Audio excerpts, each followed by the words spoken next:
Is it weird having to do this instead of fighting actual crime in Geelong? It's different. You guys look bored. Hey? You look bored. I said you look bored. Nothing happening? I think. Should we walk up here or? From where? From the corner? Yeah. I tried to get a ride with some of your boys. They wouldn't take me. I don't know. You should have jumped in our bus, mate. We would have taken you. You're all right. I like him. Not many I was, say that, though. I was expecting a bit of a different thing today. Last night, some of your boys came to visit me at home. Nah. Did you hear about that? Nah, we're from the country, mate. Oh, you're from the country? Yeah. Oh, so you guys are all right. You're regional. Yeah. Where are you from? We're from Geelong. Geelong. Oh, country. Yeah. It's funny, though, isn't it? It's country metro. It's country metro. Wow, they brought you all the way from Geelong. There's no crime happening in Geelong at the moment, No, is not there? today. No, it's really quiet. Because Geelong promised they'd be good. Geelong's got... Is it weird having to, do this instead of fighting actual crime in Geelong? It's different. Geelong is, let's not lie, it's got its crime problems. It's got its crime problems. It's up there, yeah. Statistically speaking, it's probably a lovely place. I imagine it is, but statistically, there are probably bigger problems than people coming out without masks in.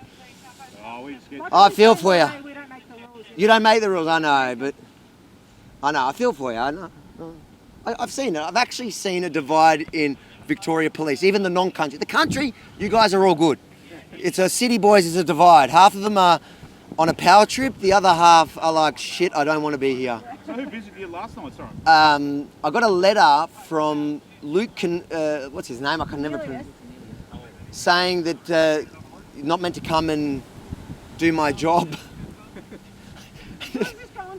Rebel News. It's a everywhere. It's Canadian. Yeah, Canadian news. Yeah, it's a Canadian site. So That's a long way to come from Canada here to report on these. you know what? The whole world is interested in what is happening in Melbourne at the moment. We've done a year and a half of some of the toughest restrictions in the world, and some of the craziest enforcement. It's a shame because I think it's actually, you'd feel it, the divide between the people and the police. I think a year and a half ago, I was campaigning for Back the Blue.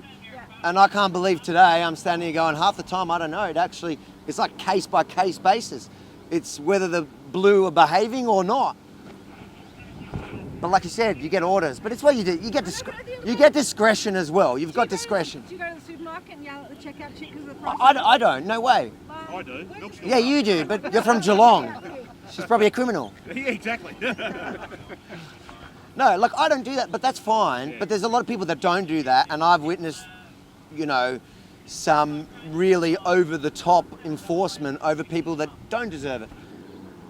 And that's what's created that distrust. Like the fact that they come to my house and they, right now I'm in the Supreme Court with over... You're actually in the park. In the park, yeah. Oh, he's quick. He's going to take my job. There's the other boys who... Really? Let's swap.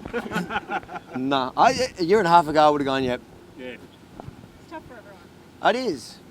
But I reckon... Family that have been affected too, Yeah, 100%. Listen, I got mates from when I was kids that are cops. Yeah. But they tell me quietly, they go, listen, I use their families own restaurants, and then they go to me, listen, I use my discretion. I've never issued anything to do with COVID because personally, I'm like, that's not what I signed up for. But there are some, you cannot deny, maybe not in Geelong, some in the city that seem to be enjoying.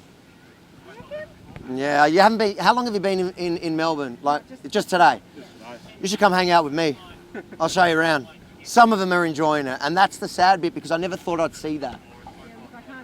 Cornelius is definitely enjoying it. That and a couple of extra donuts. Don't laugh to that, you'll get in trouble.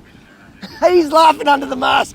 See you later, guys. Stay safe and stay cool. What we've learnt is there's certainly good cops and bad cops, and I've seen that on the front line throughout this lockdown. There have been some great cops that have been really nice and really cooperative, and then there have been those that are on a power trip. It seems that those from the country are certainly not excited about enforcing COVID restrictions and want to fight actual crime. But last night, 3 cops came to my house to issue me a letter directly from the Commissioner. Now, you can argue that they were ordered to do that. Is that a good enough excuse? I don't know. There is a problem with command, yes.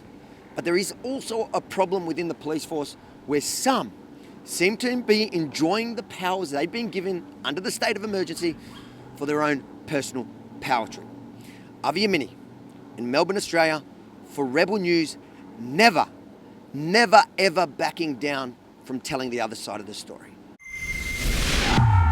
So it turns out that tactic of coming to my house in the middle of the night was just an intimidation tactic, and it failed because I wasn't scared. I came here and police didn't follow through. What we learnt is, though, there is two-tier policing. The other journalists from the mainstream media that toe the line, well, they didn't get a visit from police. So share it. Let the world know how they react to journalists who tell the other side of the story. Then head over to standwithavi.com to help me in my fight for press freedoms. Standwithavi.com, stand with me, and we'll take this fight to the top.